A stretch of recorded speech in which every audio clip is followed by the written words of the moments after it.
So on this week's episode of Be More Super, the podcast, I'm really, really excited because I've watched this film more than twice now. It is awesome. We've got the writer, producer and star of Follow Her. It's Dani Barker. Dani, welcome to the show, my love. Yeah, thank you, Brian. I'm happy to be here. And congratulations on such a great movie, because from start to finish, honestly, emotions are all over the place and it's just done so beautifully. What I wanted to ask, the first thing, I don't know if it's because I'm in the UK, but what is a Craigslist? We don't have it in the UK. What is it? Way. Yeah. Wow, that's astonishing to me. Craigslist, Craigslist was a really big deal back in the day. It's funny that you say that. I'm looking at a newspaper clipping of a Craigslist ad that my old web series was in that I put on the wall. But yeah, Craigslist it was primarily a job portal. I don't know if that's how it started, but that's certainly where it made its claim to fame. And then they other areas that was big on it was this buy and sell category, men seeking women, women seeking women sections. They had everything. And so back in the day when I was looking for jobs as a starving artist, that was my main resource. And that's where I found all these kind of taboo jobs that later inspired Follow Her and my web series, and gosh, like a decade of my life. So if you could tell us all a bit about this awesome movie and who you play, in it. Sure. So the movie is Follow Her, and it's a psychological erotic thriller. And my character is Jess Peters. Jess Peters is a wannabe influencer doing the best that she can and not really able to generate a large following. So she keeps putting herself out there and taking these odd jobs that she will live stream. And through that, she finds a screenwriting job with this guy, Tom Brady. And in that, when he shows up and he's this attractive Australian man who's so charming, then it's kind of like all bets are off, and all these safety precautions that she usually takes kind of go out the window when she falls for this guy. And that's kind of where the story starts. And it's an awesome film. It really, really is. I mean, what inspired you? Because obviously you're a writer as well as an actor. I mean, what inspired that, the start to actually write this movie? What sparked that? Yeah, it started, I had another feature that I was planning to produce. And that one I had worked on and off for 10 years on that script. So many rewrites, I can't even tell you. It was a web series, a TV series, a feature film, back to a TV series. I was constantly adapting it. And I think I was too invested in it. It was too important to me and unwilling to screw it up. And so I had listened to this podcast saying, go make another feature before you make your baby project and go make all your mistakes on that film. And so that was really what was the catalyst for me writing Follow Her. It was a one location film with two characters, and I was intending to write this for as cheap as possible. So it started with this $100,000 budget, and that was it. And then the story evolved from there, and then the budget grew from there and became what it is. I mean, obviously, while writing this amazing story, did you always intend for yourself to be in the part of Jess? Was that always the intention? Yeah, definitely. And had I wrote it now, I would have attached myself to direct it, just because that's more the direction that I've gone in since then. I think being a producer on it and being involved in every aspect of the film, from the creation of the script all the way through post, and watching Sylvia being a mentor to me in the process, has really led me down a different career path in terms of pursuing directing. But at that time I had no directing experience. It was never really something I dabbled in it a little bit, but it was always acting, got to be the star, and that's really, it's a lot less important to me now.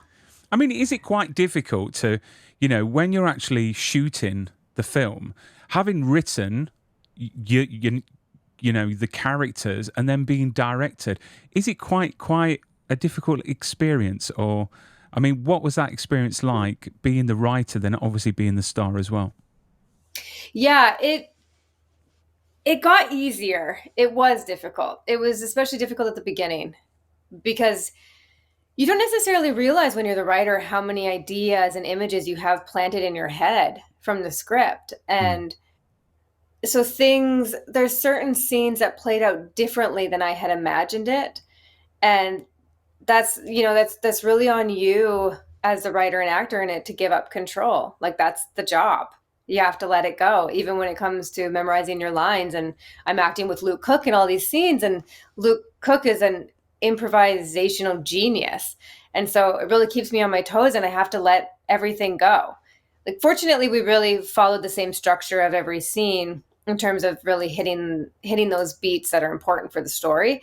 And then everything else is just, fly by the seat of your pants and letting it all go, and letting those ideas die. I think that's the biggest job as an actor, is you have to let your ideas die anyway. I do think it's especially hard, though, when you are the actor and writer, to do that. So it was a challenge, but it got easier. I mean, how many versions of the story did you write before you said, you know what, it's done? I mean, did you keep on going back and doing rewrites? I mean, I'm still rewriting it. Like, I'm still rewriting parts of it in my head and wondering, should we have done that? Should we have done a different ending? Or, should we have chopped off a bunch of the beginning? It's hard. Yeah, it's hard when you're rewriting the script constantly. I wouldn't do that again. I think there's a lot of learning curves in the making of this film, and one of them was not to rewrite the script when you're in production. And we were still, I mean, there's pros and cons of it, because we were rewriting the ending as we were in production, but we weren't going to be shooting the ending until, well, a year later. We didn't know that at the time, but it allowed us to craft the ending. Like, in that, I got to craft the ending with the help of, Sylvia Kaminer and producers and my script consultant, in a way that complemented the story, knowing what we had already shot. And so I think it was advantageous to us in that sense, but it would typically never go that way. And moving forward, I would lock the script, because it's a bit of a nightmare when you're reprinting scripts on set with changes that were made the night before. Actors don't know what they're saying anymore. And yeah, I would never do that again. I mean, as an audience, we never think about how hard it is to get a project from the start to the screen. And if I'm right, this film has had a bit of a journey. What's been the biggest challenge you've faced actually getting it from, writing the story to actually what we see on screen? Yeah, it's so fun for me right now, because I'm writing all of this into a documentary. And I really was just inspired this week, because I have so much behind the scenes footage documenting the challenges of making it all the way through. From when I wrote the script. That's 5 years ago. It's insane still that was 5 years ago, because we have been working on this movie, no joke, every single day for 5 years. It's insane. It's insane how much work is involved. And so for us, the biggest challenge has always been finances. And I think that is probably true for the majority of independent filmmakers out there. Otherwise, everybody would be making movies all the time. So the thing that tends to hold people up and really show whether you're ready to make this project is having those finances in order. And usually don't get those finances until you are 100% ready to make the film. And that's having schedules, it's having actors, it's doing all the things as if the finances were in place. And so we've split up fundraising on this movie over the course of 3-4 years, raising enough to shoot everything in the barn with Luke Cook, wrap him out. and then the following year raise more money, shoot the rest of everything around New York. We still didn't finish the movie. We had to raise more money just to finish the ending and everything else. And then post-production. Then we had to raise money separately for post-production. And then we were slapped with delivery fees. And we're like, what? How is there so much money needed to deliver a film? I had no idea. So it's been constant. And yeah, I'm baffled by it every day. I'm like, how does anybody get a movie made when it costs so much money? And this is why I'm probably really looking forward to the documentary now, because as an audience, we take things for granted. We see the film on our screens for the 95 minutes. We're drawn into the characters and we're taken on this wild ride. But obviously, we don't see what goes behind the scenes to get that appreciation. This is why on the show I always show appreciation to the writers, stunt team, behind the camera, in front of the camera, because it's one big machine.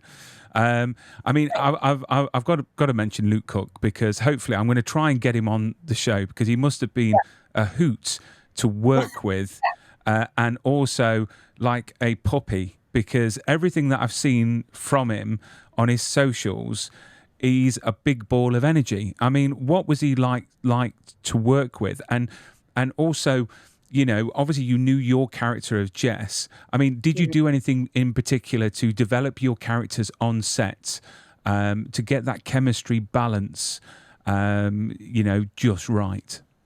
Yeah, that's a really good question. I don't think we did anything on set, but Luke, I mean, I knew from the audition tape that Luke sent that he was the character. Like, he is this guy. He had the charm, he had the look, he had the aggression, the fear factor, the unpredictability. So he always was this guy. Luke and I met up in person before we officially cast him. And it was so easy and everything flowed. And I think we both knew that chemistry was there. And so it was easy for that to translate to screen. If we had met and it had been awkward and confusing and uncomfortable, then it would have been a different story. I think I would have instinctually knew that he wasn't right. But that solidified everything. I was like, yeah, it's all there. I can feel it. We are the characters talking, and this is all we have to do is be in front of the camera. So I gather he didn't invite you back to his barn then when you met up for the first time. It's like, oh dear. I mean, I was a bit disappointed. Darn it. Yeah. But no, I mean, again, the barn, I you know what, it's got me thinking about converting a barn myself, minus the creepy yet funny guy that's obviously living in there. But, you've taken this film to so many festivals, and the the reviews and the feedback for this film has been incredible. I mean, is there a festival that you've enjoyed the most of attending, and why? Yeah, I think Macabre was one of my favorite festival. That's in Mexico City. And the reason I mention them is because they take such good care and have so much pride in their filmmakers. Like, they really look after you.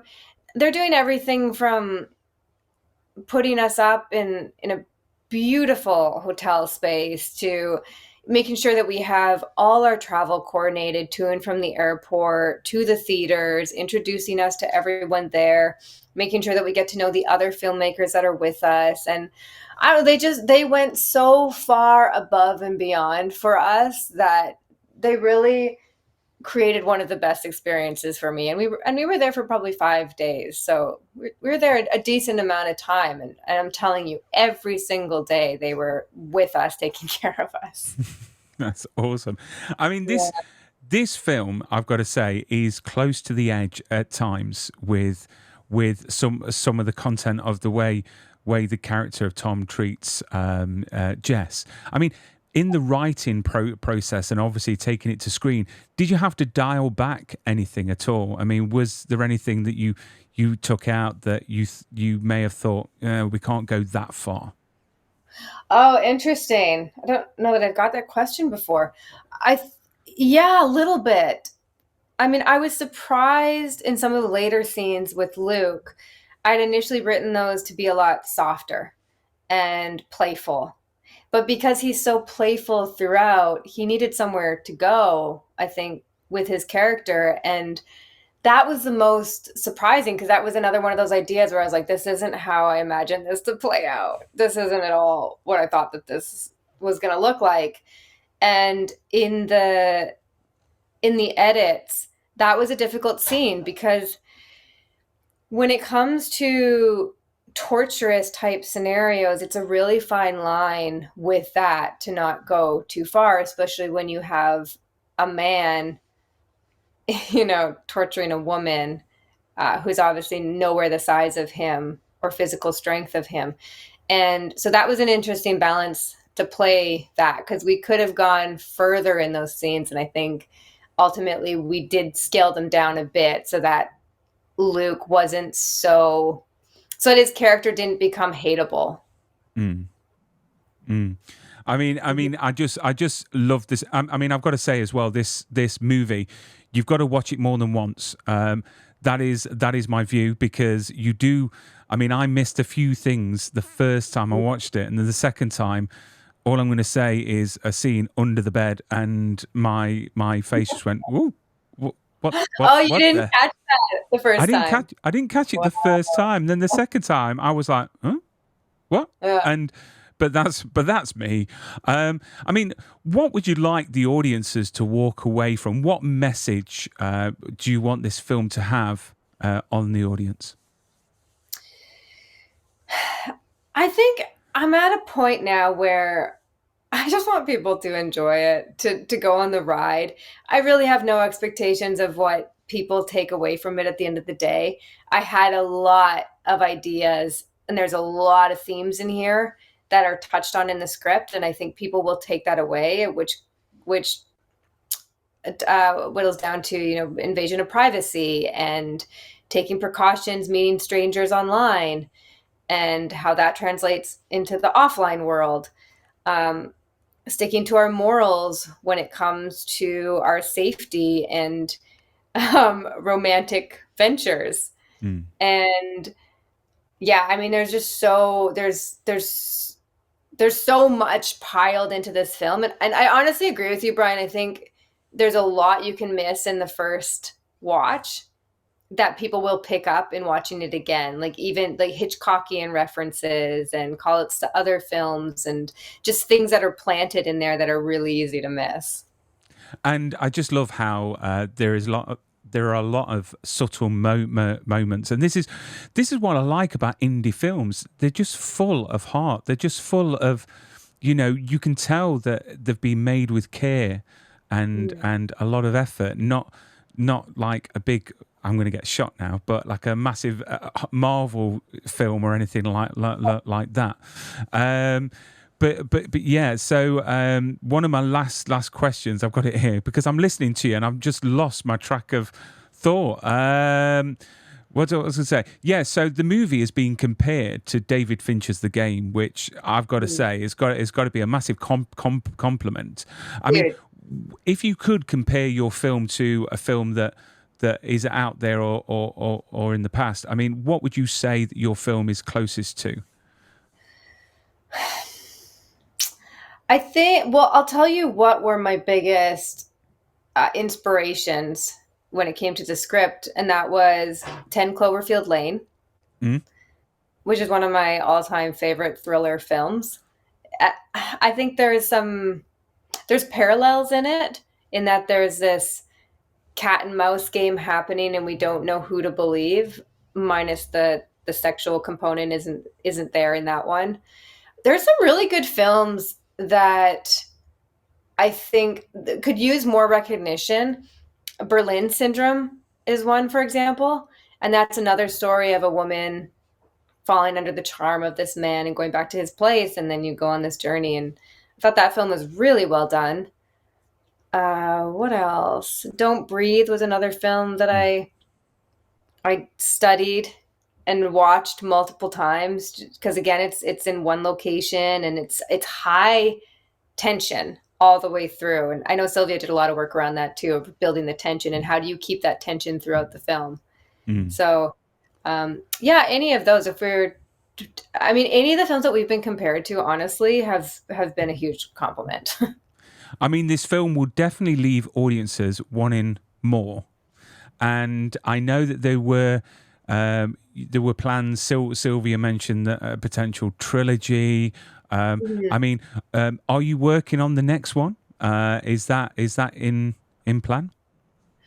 I'm working on a lot of different projects. I have another feature in the works right now that we're looking to push into production this year.